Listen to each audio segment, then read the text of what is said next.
ਅੱਜ ਅਸੀਂ ਬੈਸਲਸ ਫੰਕਸ਼ਨ ਦੇ ਲੈਸਨ ਨੰਬਰ ਲੈਕਚਰ ਨੰਬਰ 6 ਤੇ ਆ ਗਏ ਹਾਂ ਜੀ। ਤੁਹਾਡੇ ਕੋਲ ਇਸ ਵਿੱਚ ਸਿਰਫ ਦੋ ਕੁਐਸਚਨ ਨੇ ਇੱਕ ਹੈ ਆਰਥੋਗੋਨੈਲਿਟੀ ਆਫ ਬੈਸਲ ਫੰਕਸ਼ਨ, ਦੂਜਾ ਬੈਸਲ ਫੰਕਸ਼ਨ ਦੀ ਇੰਟੈਗਰਲ ਫਾਰਮ। ਇਹਨਾਂ ਦੋ ਵਿੱਚੋਂ ਇੱਕ ਪੇਪਰ ਵਿੱਚ ਤੁਹਾਨੂੰ ਮਿਲੇਗਾ। ਦੋ ਕੁਐਸਚਨਸ ਨੇ ਜੀ, ਦੋ ਵਿੱਚੋਂ ਇੱਕ ਤੁਹਾਨੂੰ ਪੇਪਰ 'ਚ ਮਿਲੇਗਾ। ਤੇ ਐਸੀ ਪ੍ਰਿਵਿਲੇਜ ਮੈਨੂੰ ਨਹੀਂ ਲੱਗਦਾ ਕਿਸੇ ਹੋਰ ਲੈਕਚਰ 'ਚ ਤੁਹਾਨੂੰ ਮਿਲੇ ਹੋਏਗੀ ਕਿ ਇੱਕ ਲੈਕਚਰ ਹੋਵੇ 20 ਮਿੰਟ ਦਾ ਤੁਹਾਡੇ ਕੋਲ ਤੇ ਉਹਦੇ ਵਿੱਚ ਦੋ ਹੀ ਕੁਐਸਚਨ ਹੋਣ ਤੇ ਦੋ ਵਿੱਚੋਂ ਇੱਕ ਪੇਪਰ ਦੇ ਵਿੱਚ ਪੱਕਾ ਆਉਣਾ ਹੋਵੇ। ਬੈਸਲਸ 'ਚੋਂ ਫੁੱਲ ਕੁਐਸਚਨ ਮਿਲ ਜਾਣਾ, ਲੈਜੈਂਡਰੀ 'ਚੋਂ ਫੁੱਲ ਕੁਐਸਚਨ ਮਿਲ ਜਾਣਾ। ਸੋ ਦੋ ਕੁਐਸਚਨ ਤਾਂ ਵੈਸੇ ਹੀ PU ਦੇ ਵਿੱਚ ਇਹਨਾਂ ਨੇ ਕਵਰ ਕਰ ਲੈਣੇ ਨੇ। ਸੋ ਦੇਖੀਏ ਜੀ, ਆਪਾਂ ਆਰਥੋਗੋਨੈਲਿਟੀ ਆਫ ਬੈਸਲਸ ਫੰਕਸ਼ਨ ਇੱਕ ਚੀਜ਼ ਦਾ ਖਿਆਲ ਰੱਖਣਾ, ਕਿਉਂਕਿ ਇਹ ਨੇਮ ਲੈ ਕੇ ਆਉਂਦੀ ਹੈ ਕਿ orthogonality of Bessel's function prove ਕਰੋ ਤਾਂ ਤੁਹਾਨੂੰ ਸਟੇਟਮੈਂਟ ਵੀ ਪਤਾ ਹੋਣੀ ਚਾਹੀਦੀ ਹੈ। So if alpha beta are the roots of equation, ਠੀਕ ਹੈ, ਰੂਟਸ ਆਫ JNAX ਹੈ ਇੱਥੇ, ਸੋ ਪਹਿਲਾਂ ਅਲਫੇ ਵਰਗਾ ਹੀ AN ਲੱਗਦਾ। ਤਾਂ alpha beta are the roots of this, then ਤੁਸੀਂ 0 ਤੋਂ A ਅਲਫਾ x JN ਤੇ beta x JN into x, ਇਹ 0 ਹੁੰਦਾ ਹੈ। ਇਹ ਤੁਹਾਡੀ ਆਰਥੋਗੋਨਲ ਪ੍ਰੋਪਰਟੀ ਹੈ, ਠੀਕ ਹੈ ਜੀ। ਤੇ ਜਿਹੜਾ ਹੈਗਾ ਤੁਹਾਡੇ ਕੋਲ ਰੂਟਸ ਦਾ ਮਤਲਬ ਕੀ ਹੈਗਾ, ਤੁਹਾਡੇ ਕੋਲ ਰੂਟਸ ਦਾ ਮਤਲਬ ਇਹ ਹੋ ਗਿਆ ਕਿ ਅਲਫਾ ਬੀਟਾ ਅਗਰ ਮੇਰੀ JNX ਹੈ ਨਾ, JNAX ਹੈ, ਅਲਫਾ ਇਹਦੀਆਂ ਰੂਟਸ ਨੇ, ਇਹਦਾ ਮਤਲਬ JNA ਅਲਫਾ ਵੀ 0 ਰਹੇਗਾ, JNA ਬੀਟਾ ਵੀ 0 ਰਹੇਗਾ। ਸੋ ਜਿੱਥੇ ਮੈਂ ਯੂਜ਼ ਕਰਨਾ ਹੋਏਗਾ ਰੂਟਸ ਦਾ ਮਤਲਬ ਮੈਂ ਇਹ ਸਮਝੂੰਗਾ ਤੁਹਾਡੇ ਕੋਲ, ਠੀਕ ਹੈ। ਅਲਫਾ ਬੀਟਾ ਇਸ ਇਕੁਏਸ਼ਨ ਦੀਆਂ ਰੂਟਸ ਨੇ, ਠੀਕ ਹੈ ਜੀ। ਦੈਨ ਆਹ ਵਾਲੀ ਚੀਜ਼ ਵੀ 0 ਹੁੰਦੀ ਹੈ, ਇਸ ਨੂੰ ਅਸੀਂ ਬੈਸਲਸ ਪ੍ਰੋਪਰਟੀ, ਮਤਲਬ ਆਹ ਸਾਡਾ ਅਸਿਊਮ ਸਟੈਪ ਹੈ, ਇਹ ਸਾਡਾ ਜਿਹੜਾ ਹੈਗਾ ਆਹ ਸਾਨੂੰ ਗਿਵਨ ਹੈਗਾ, ਆਹ ਸਾਡਾ ਜਿਹੜਾ ਹੈ ਅਸੀਂ ਪ੍ਰੂਵ ਕਰਨਾ ਹੈਗਾ ਤੁਹਾਡੇ ਕੋਲ। ਸੋ ਇਸ ਕੁਐਸਚਨ ਨੂੰ ਕਰਨ ਲਈ ਧਿਆਨ ਨਾਲ ਸਮਝਣਾ ਤੁਹਾਡੇ ਕੋਲ, ਠੀਕ ਹੈ ਜੀ। ਜਿਹੜੇ ਸਟੈਪ ਆਉਣਗੇ ਆਪਾਂ ਉਹ ਐਕਸਪਲੇਨ ਕਰੀ ਜਾਵਾਂਗੇ ਵੀ ਕਿੱਦਾਂ ਕੀ ਬਣਦਾ ਹੈਗਾ ਤੁਹਾਡੇ ਕੋਲ, ਠੀਕ ਹੈ ਜੀ। ਪਰ ਆਪਾਂ ਥੋੜ੍ਹਾ ਜਿਹਾ ਇਹਨੂੰ ਧਿਆਨ ਨਾਲ ਦੇਖਣਾ ਹੈ, ਥੋੜ੍ਹੀ ਜਿਹੀ ਕਨਫਿਊਜ਼ਨ ਹੋ ਜਾਂਦੀ ਬਟ ਵੈਸੇ ਈਜ਼ੀ ਹੈ।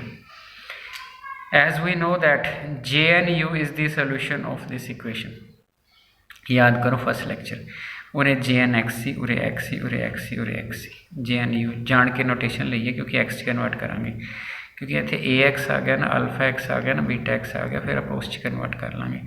सो अगर JNU है वो इस इक्वेशन का सोल्यूशन है, JN अल्फा U नहीं, JNAU नहीं, JNU। सो जे उरे X लिखा होंगे तो उरे X कर लेंगे। लेक्चर 1 अगर तुम ध्यान ना देखा उरे X कह रहे, उरे X हो रहा है। सो मतलब तुहाडे कोल JN बैसल फंक्शन होंगे, JNX जे JNX होवे तो बैसल इक्वेशन X विच हुंदी है, तो जे JNU आ गया तो बैसल इक्वेशन JNU च होएगी। तो सब तो पहला तो आपां नूं ये बैसल इक्वेशन बदलनी पैनी है कि जे JNU ਲਈ ਆਹ ਵਾਲੀ बैसल इक्वेशन है, JNU ਲਈ ਆਹ ਵਾਲੀ बैसल इक्वेशन है, तो JN अल्फा X ਲਈ ਕਿਹੜੀ ਹੋਏਗੀ। ਇਹਦਾ ਮਤਲਬ U ਨੂੰ अल्फा X पुट करांगे, जे या अल्फा X ना कढ़ लो या बीटे ना एक कढ़ लो, बाद तो सिमिलरली हो जाती है कि जे JNU सोल्यूशन है इस इक्वेशन का, तो फिर JNU की थां ते मैं अल्फा X ले ला, पहला उस इक्वेशन को कढ़ना पैना, हालांकि इस तरह की आएगी बट एक बार आप करके दिखाना होंगे। तो जे तुहानूं लगता 3 मार्क्स का क्वेश्चन है बहुत छोटा, तो सारे स्टैप स्किप कर सकते हो, तुसीं सीधी इक्वेशन लिखते हो, वी नो दैट। सो पहला स्टैप तुहानूं बिल्कुल ठीक ठाक ढंग नाल क्लीयर हो गया जी। सो आप अगले स्टैप पर चलीए जी। हुण आपां U नूं अल्फा X पुट कर लेना है, U ਨੂੰ ਅਸੀਂ अल्फा X पुट करता, जस्ट एनालॉजी लैन ली कि जे U ਨੂੰ अल्फा X भरीए तो इक्वेशन में की चेंज आती है, क्योंकि आप लिख लें। सो X की वैल्यू du बाई अल्फा आ गई, X की derivative with respect to 1 by alpha आ गई जी। अगर Y with respect to U लिखिए, Y है नहीं क्वेश्चन च, जे लिखिए क्योंकि इत्थे तो Y हैगा सी ना, आ वाला हैगा सीगा तुहाडे कोल, ए वाली वैल्यू निकालना चाह रहे हैं नवे वेरिएबल च। तो इनू आप Y with respect to X with respect to U लिख सकते हैं, आराम नाल लिख सकते हैं, चेन रूल है। तो X with respect to U, X with respect to U 1 over alpha है, Y with respect to X आप आ चीज़ लिखी है, ठीक हो गया जी। सो अगर आ चीज़ लिखी है उस तो बाद आप डबल डेरिवेटिव करता, जो डबल डेरिवेटिव करता है तो विद रिस्पैक्ट टू U, यदा मैं विद रिस्पैक्ट टू U करना है, पहला विद रिस्पैक्ट टू X हो फिर X का विद रिस्पैक्ट टू U होगा, ये अपन पता है जी, अपन ने आराम ना किया है तुहाडे कोल। सो पहला तो विद रिस्पैक्ट टू X ही होगा ना, तुम तो U ना कर रहे हो, ये विद रिस्पैक्ट टू X होगा फिर X का विद रिस्पैक्ट टू U होगा, dx बाई du की फिर आप 1 बाई अल्फा भर ली। सो यदा मतलब इत्थे तुहाडे कोल आ चेंज आ गई, यदा मतलब अगर X की वैल्यू अल्फा U होवे तो तुहाडे डबल डेरिवेटिव की वैल्यू आ आंदी है, सिंगल डेरिवेटिव की वैल्यू आ आंदी है, तो अल्फा एक्स तो यू हैगा ही हैगा, ये मतलब आ चेंजिस करके सानू एक नवी इक्वेशन मिल जूगी। सो आ वाली वैल्यू तो ओ वाली वैल्यू यू दी, ये सारिया वैल्यूज़ कितने लिया के पुट कर लो, इतने सिर्फ चेंज ऑफ वेरीएबल है, इतने लिया के पुट कर दो। सो इक्वेशन नवी फॉर्म च मिल गई सानू, ठीक है जी। सो जोड़ा है पेजिज उल्ट हो गए, आ बन गया इक्वेशन नवी फॉर्म च मिल गई। सो जो नवी फॉर्म च मिल गई तो कोल इक्वेशन है, तो वो इक्वेशन क्या आई, अरे कुछ नहीं, तुसी जोड़ा है सिर्फ वैल्यूज़ भरिया ने, सोच के देखो अपने कोल डी स्केयर यू विच 1/α स्केयर हुण y/x आई है ना, तो आ वाली पई सी, आ आइटम उरे पई है, तो पहला यू की थां ते क्या पर होगा, आ वाला अल्फा एक्स, तो इतने मतलब अल्फा स्केयर एक्स स्केयर बनूगा, फिर यदी थां ते की पर होगा, आ वाला पर होगा, फिर आ यू की थां ते की पर होगा, अल्फा एक्स पर होगा, फिर आ dy/du की थां ते की पर होगा तुहाडे कोल, ठीक है, वो आ वाला पर होगा। सो जस्ट वैल्यूज़ फिल कर देनी, जो तुसीं वैल्यूज़ फिल की नवे वेरीएबल च इक्वेशन तैयार हो गई। ये इक्वेशन केड़ी है, ये इक्वेशन वो है, इनू बैसल आप मॉडिफाइड बैसल के फंक्शन कहने, तो यदा जोड़ा रूट है तुहाडे पास, यदा जोड़ा सोल्यूशन है, यदा सोल्यूशन JN α x है, वह की सी JNU जो स्टार्ट किया है, मतलब आ वाली चीज़ जी है, यदा आंसर जे उरे एक्स होवे तो उरे एक्स होंदा, जे उरे यू होवे तो इत्थे यू आ गया, तो जे यू की थां ते अल्फा एक्स भरीए तो नवी इक्वेशन बनती है एक्स स्केयर एक्स, इत्थे अल्फा स्केयर एक्स स्केयर, मैंने उरे अल्फा स्केयर एक्स स्केयर नहीं आया, चेंज ऑफ वेरीएबल ना। सो आ वाली चीज़ आ गई, तो इत्थे साडे कोल नवी इक्वेशन तैयार होगी नवे वेरीएबल दे विच। तो ठीक हो गया जी, इत्थे तक आपने चेंज कर ली, तो आपने नवी इक्वेशन जी हैगी तैयार कर ली तुहाडे कोल, ठीक है जी। हुण आपने क्या करना है तुहाडे कोल, ठीक है जी। हुण आपने ऑर्थोगोनैलिटी वाले अगले पार्ट वाल नूं चलीए, तुहाडे कोल वो थोड़ा पार्ट की कहता है, वो कहता JN α x ते JN β x की प्रोडक्ट x ना हो इंटैग्रेशन की हो तो आंसर 0 आता है, ठीक है जी। सो देखते हैं किवें आंदा है तुहाडे कोल, ठीक है।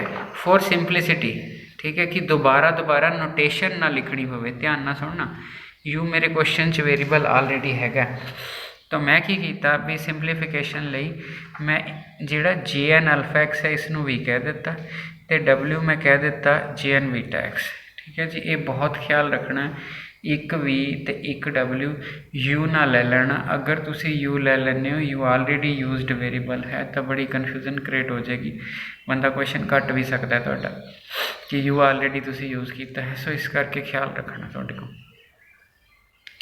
हुण मैं इनू भी ये जस्ट नोटेशनल कन्वीनियंस है, और कुछ नहीं, नथिंग एल्स, भी बार बार JN ना लिखना पवे, तो ये नोटेशनल कन्वीनियंस है। अब देखो ध्यान ना, JN α x किहदा सोल्यूशन है जी, एदा जेदा सोल्यूशन है, तो उरे JN α x आ जू, उरे JN α x आ जूगा y की जगह, तो उरे JN α आ जू, तो जे मैं JN α का नाम V रख लिया, तो एक्स स्केयर उरे V का डैश, फिर एक्स उरे V, इत्थे डबल डैश, इत्थे V, sorry x square V का डबल डैश, क्यों, क्योंकि मैं इसनों V मन्निया, यदी थां ते कौन सी JN α x नूं मैं नोटेशनल कन्वीनियंसली V मन्निया, एक्स स्केयर उरे V का double dash, X into V का सिंगल डैश, ठीक है, alpha square X square minus N square into V। So पहली क्वेश्चन मेरा ख्याल है तो लिखण विच कोई दिक्कत नहीं आएगी।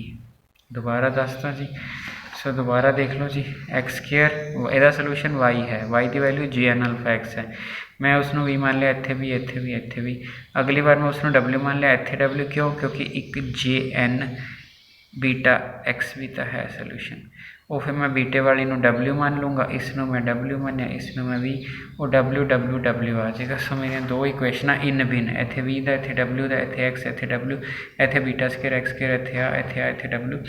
सो इन्हां नूं पढ़ना कोई दिक्कत नहीं हैगी तुहाडे कोल। सो आ दो इक्वेशनस मेरिया तैयार हो गई, ठीक है जी। हुण मैं की करना है तुहाडे कोल, ठीक है जी, मैं ऐसी सिचुएशन जनरेट करनी है कि तुहाडे कोल मेरे पास ना गुणा दे विचों टर्म आ जाण, किहड़ी टर्म मैनूं चाहिदी सी, JN α x ते JN β x। सो इसनूं W ना मल्टीप्लाई करो, इसनूं V ना ते सबट्रैक्ट कर दो। अब इसने W ना मल्टीप्लाई करनी है तो V डबल डैश W, ठीक है, इसने V ना गुणा करनी है, सबट्रैक्शन होगी जी, पहला स्टेप क्लियर। इसने V डैश W ना मल्टीप्लाई करना, इसने V ना मल्टीप्लाई करना, x कॉमन आ जाऊगा, V dash W minus V W dash,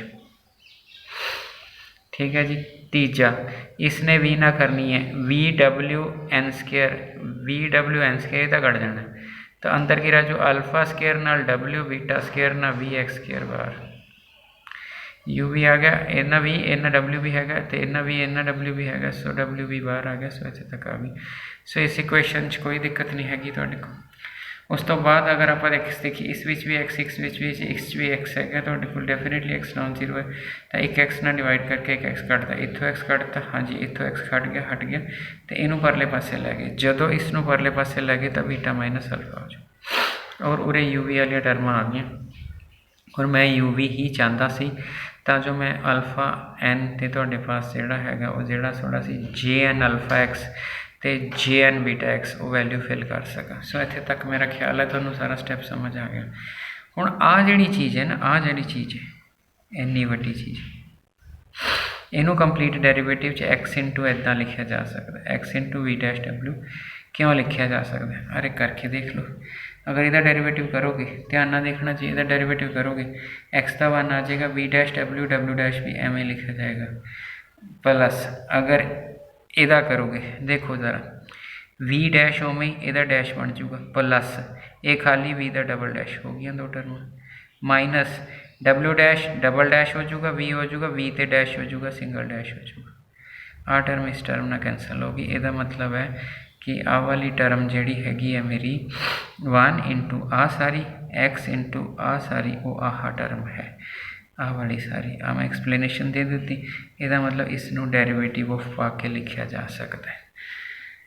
ठीक है जी, हुण परली साइड ते मेरी टर्मां तैयार ने जी तुहाडे कोल जिहड़ा हैगा, इस करके मैं हुण इंटैग्रेशन करूँगा। मेरा ख्याल इत्थे तक नहीं समझ, मैं लैक्चर की स्टार्टिंग किया सी सिर्फ 2 क्वेश्चन एक क्वेश्चन पेपर दे विच है, तो इसदा मतलब तुसीं बड़े ध्यान नाल देख रहे हो इसनूं।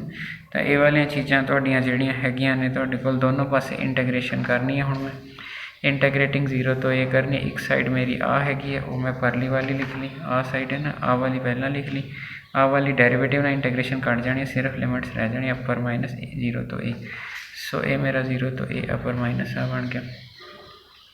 सो beta square minus alpha square इसनों आप बाहर कढ़ लिया क्योंकि विद रिस्पैक्ट टू एक्स है, तो आ मेरी चीज़ आ गई।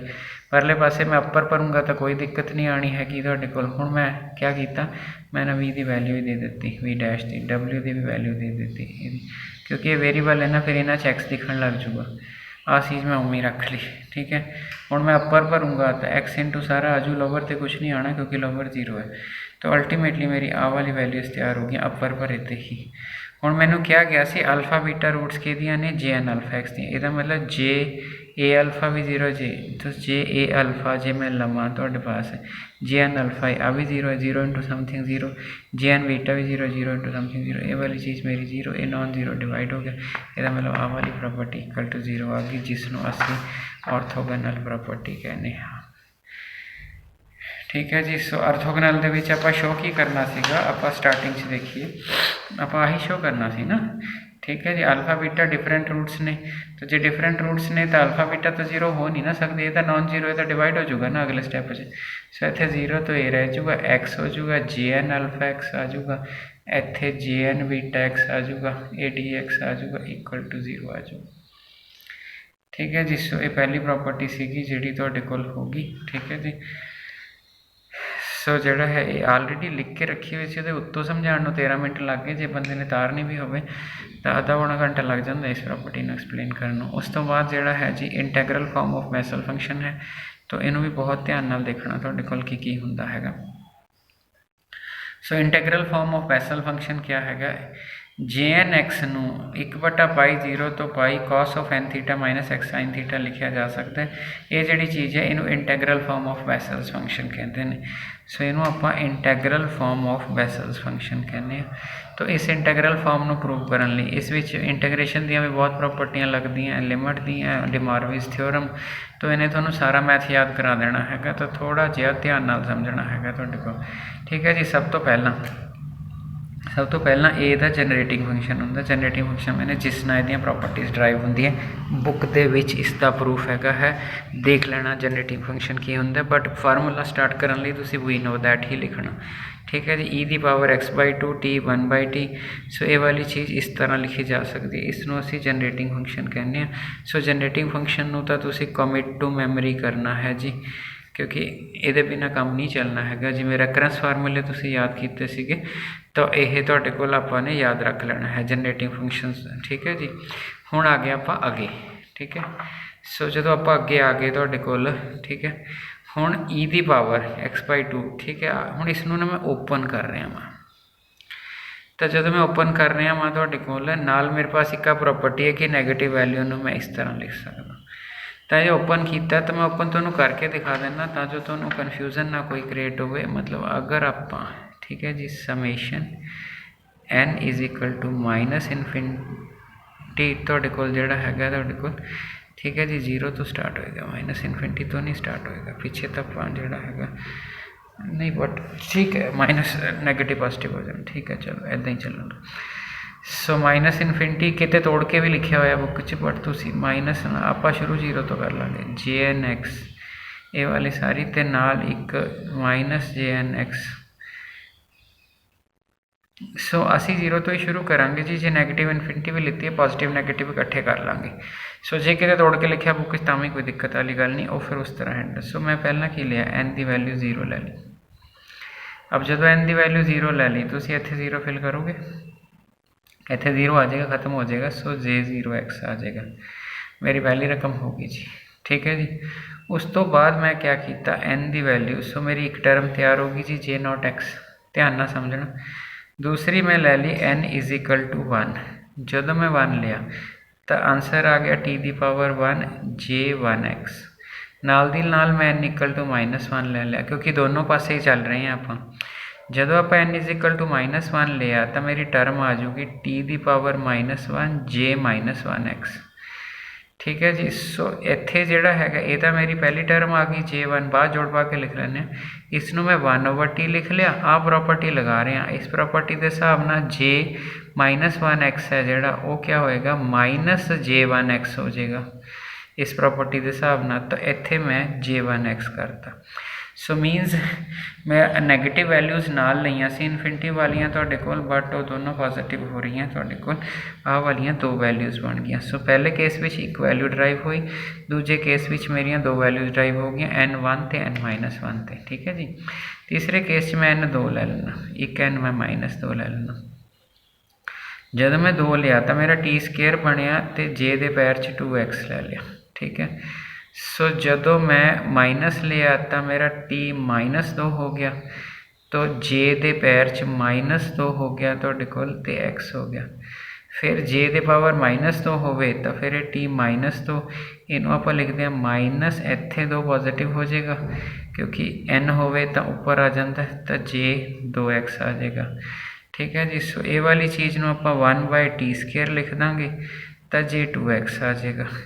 हुण क्वेश्चन जिहड़ा हैगा तुहाडे कोल, जे तुसीं ध्यान नाल देखो, पहले वाले केस विच तां नैगेटिव इहदा रहेगा तुहाडे कोल, क्योंकि मैं -1 लिया, उरे -1 J1 नैगेटिव, तो इत्थे तां नैगेटिव रहेगा।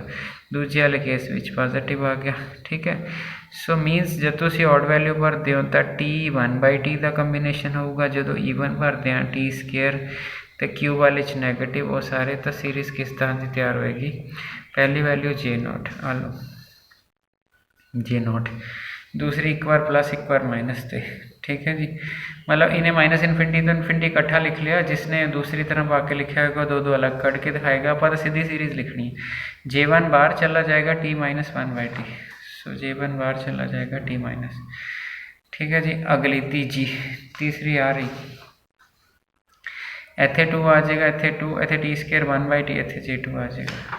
सो तीसरी, सो ये पहला स्टैप है जिहड़ा आपां सीरीज़ ओपन करनी आ गई, ठीक है जी। सो सीरीज़ ओपन करने च मेरा ख्याल है किसी को कोई दिक्कत है नहीं कि तुहाडे कोल। चलिए जी अगे, डी मॉर्गन थ्योरम क्वेश्चन नूं लैके किहदे विच आना, क्वेश्चन नूं आपां इंटैग्रेशन विच लैके आना, और वो प्रॉपर्टीज़ जिहड़ियां हैगियां ने तुहाडे कोल जिहड़ियां हैं, अगर ध्यान नाल देखो cos n θ x sin n θ, तो मतलब sin cos तो लैके आना ही आना क्वेश्चन। तो इस स्टैप के विच आपां ने हुण आगे की करना है तुहाडे कोल, लो हुण ना मैं टी नूं डी मॉर्गन वाली फॉर्म च x cos θ + छोटा sin θ पुट करूँगा। सो टी की वैल्यू मेरी आ गई जी तुहाडे कोल x cos θ + छोटा sin θ, ठीक है। t⁻⁴ n अंदर आ जाओ डी मॉर्गन थ्योरम ना, नैगेटिव n का लेना हो तो नैगेटिव n हो जाता, कंजुगेट लिया जाता है, ठीक है जी। दोनों को ऐड कर लोगे तो कॉस वाली रकम आ जाऊगी, दोनों को सबट्रैक्ट करोगे तो साइन वाली रकम आ जाऊगी, ठीक है जी। अब पुट इन 1 किसनों कहा सीगा, ठीक है जी, आ लो 1 आ गया है। जिथे सबट्रैक्शन है उत्थे 2 एओटा साइन थीटा, ठीक है जी, जिथे साइन एन थीटा, ठीक है जी, और जिथे एडिशन है उत्थे 2 कॉस एन थीटा, ठीक है जी। सो ये वाली चीज़ होगी जी तुहाडे को। तो आ वाली चीज़ आपां ने लिख ली, उस तो बाद आपां ने आ वाली चीज़ लिख ली। मीनस हुण मेरे को वैल्यू इस चीज़ की आ गई, मेरे को वैल्यू इस चीज़ की आ गई, मेरे को वैल्यू इस चीज़ की आ गई। जिथे मेरे पास सबट्रैक्शन है उत्थे मेरे पास साइन वाली वैल्यू आएगी, तो जे मैं 1 की कढ़नी उरे 1 फिल हो जाएगा, ठीक है। जे मैं 2 की फिल करनी है तो मेरा 2 फिल हो जाएगा। चाहिए मैं इत्थों देखूँगा तो 1 की मैनू नैगेटिव च चाहिए है, सो साइन च आएगी।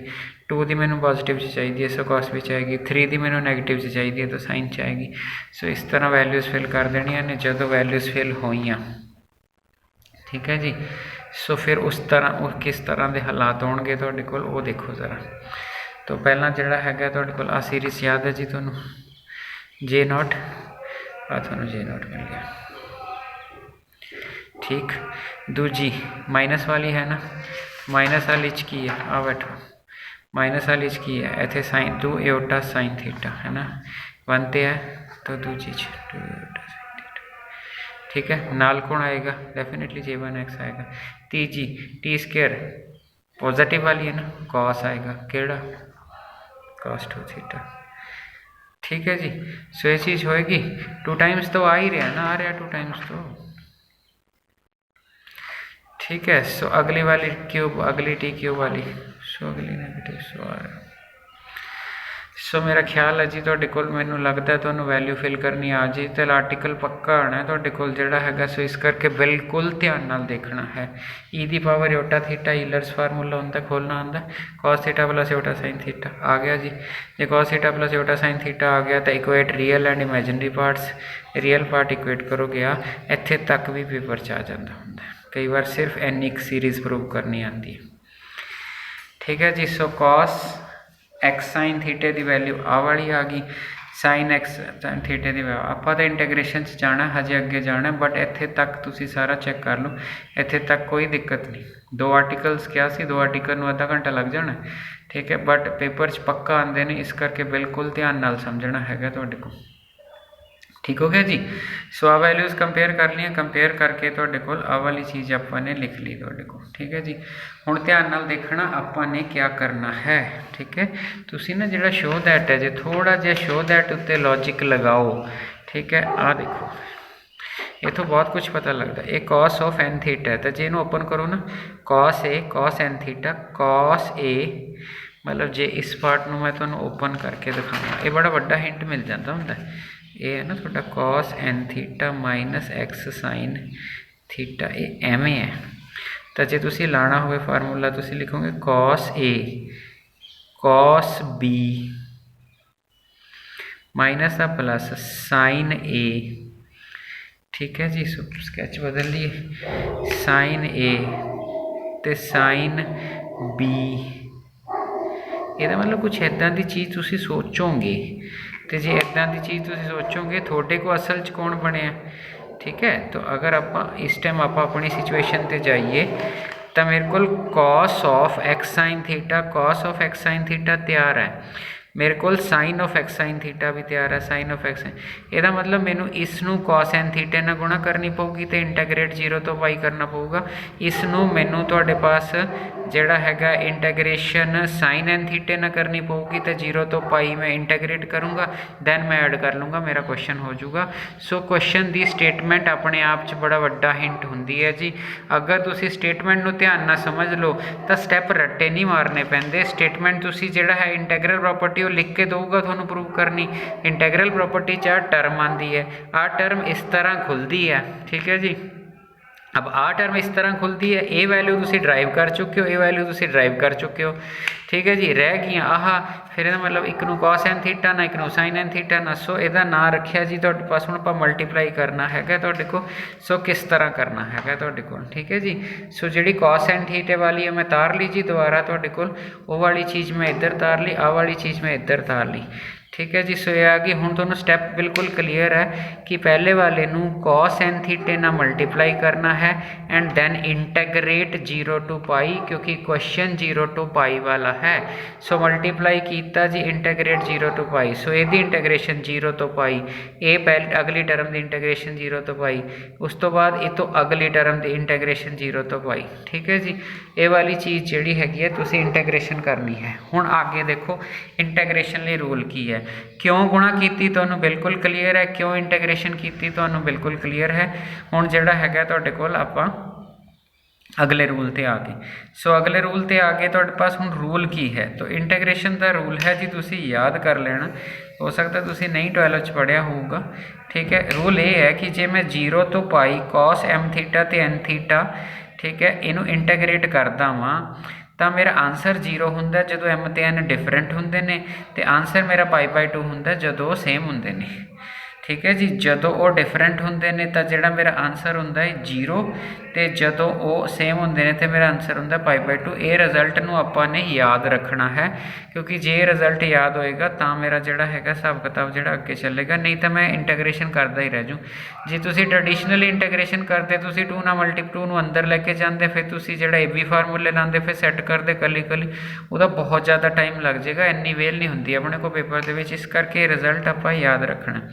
ਇਹਦਾ मतलब हुणे रिजल्ट चलूगा किवें, हुण रिजल्ट चलूगा तो आंसर किवें आऊगा। हुण क्योंकि सीधा आंसर ही लिखना है। हुण जदों अपने कोल m ते n डिफरेंट ने, देखो जदों ये 4 है ये n है, अगर n की वैल्यू 4 होवे तो यह बच जूगा, अदरवाइज इन्हें नहीं बचना। अगर n की वैल्यू 4 सिलेक्ट करा तो बच जू, ये n है। जे n की वैल्यू 2 सिलेक्ट करूँगा तो बच जूगा तुहाडे कोल, क्योंकि इत्थे π/2 आंदा है, अदरवाइज तुहाडे कोल जिहड़ा आंसर 0 आंदा है। इहदा मतलब डिफरेंट वैल्यू तो सारियां ते 0, सेम वैल्यू तो सारियां ते π/2। हुण आपां आंसर किवें लिख रहे हैं, बड़े ध्यान नाल देखियो।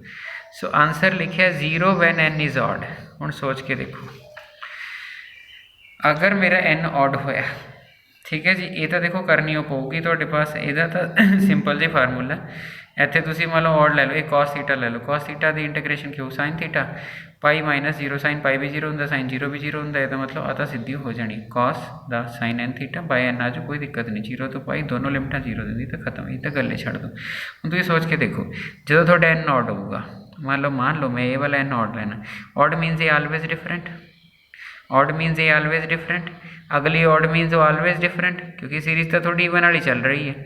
ठीक है। ऑड मीनस ऑलवेज डिफरेंट, ऑड मीनस मतलब सारे के सारे 0।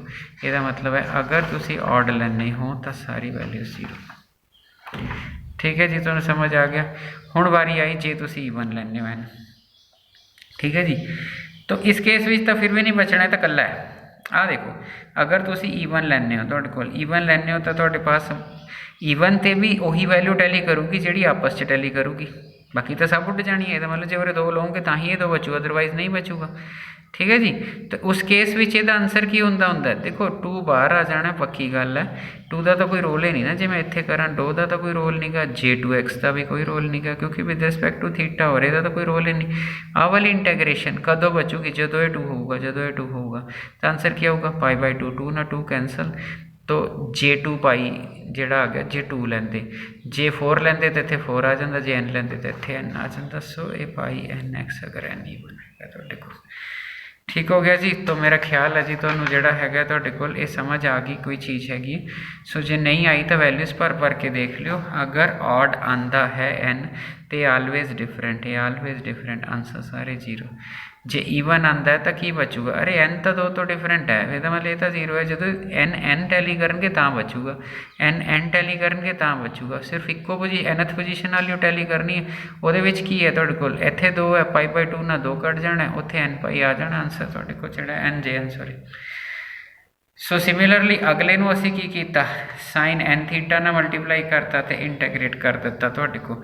सो दूसरे वाले ने भी इंटैग्रेट कर लेना तुहाडे कोल। उस तो बाद तुसीं उत्थे भी रूल लिख लेना, उत्थे डिफरेंट हुंदा है तुहाडे कोल, फिर सिमिलर एक्सप्लेनेशन आंसर आ जाना। हुण एक आंसर तुहाडा आ गया, ये ऑड ते 0 ईवन ते बच गया, ये ऑड ते बच गया, ईवन ते 0 आ गया। ठीक है जी। सो मीनस ईवन टर्म इस च नहीं हैगी, ऑड टर्म इस च नहीं है, तो जे दोनों इकट्ठे करते हैं तो ईवन ते भी ट्रू हो गया, ऑड ते भी ट्रू हो गया। सो ईवन ते भी ट्रू हो गया, ऑड ते। तुसीं देखो ना, आ वाली चीज़ तुसीं लई, ठीक है। आह वाली चीज़ जिहड़ी हैगी है ये ऑड है, ये ईवन है, ठीक है। तो अगली वाली जिहड़ी आई ये ऑड है, ठीक है, ये ईवन है तुहाडे कोल। तो जे मैं दोनों नूं ऐड कर लेना, हुण तुसीं कहोगे ऐड क्यों करना हैगा, स्टार्टिंग वाला फार्मूला देखो वो ऐड करके ही बनना है। सो जे मैं ऐड कर लेना वा तुहाडे कोल तां रिजल्ट की आऊगा, दोनों पासे इंटैग्रेशनस ऐड हो जाणगियां। पूरे 2π JN नहीं करना, क्यों नहीं 2π करना, क्योंकि अद्धी ईवन ते ट्रू सी, अद्धी ऑड ते ट्रू सी। हुण फिर फॉर ऑल होगी, आधी ईवन ने कवर कर ली, आधी ऑड ने, सो 2 टाइम नहीं करना। सो इसका मतलब 1/π वाले पासे भेज दो, इनू आप इंटैग्रल फॉर्म कहने होती। सो ये वेरी आर्टिकल इंपॉर्टेंट आर्टिकल है। सो अद्धे घंटे के आपने समझे ने, ठीक है जी। सो बिल्कुल ध्यान ना करने ने, अज ही तुम इन्होंने रिपीट कर लियो तुहाडे पास, ठीक है जी। Thank you.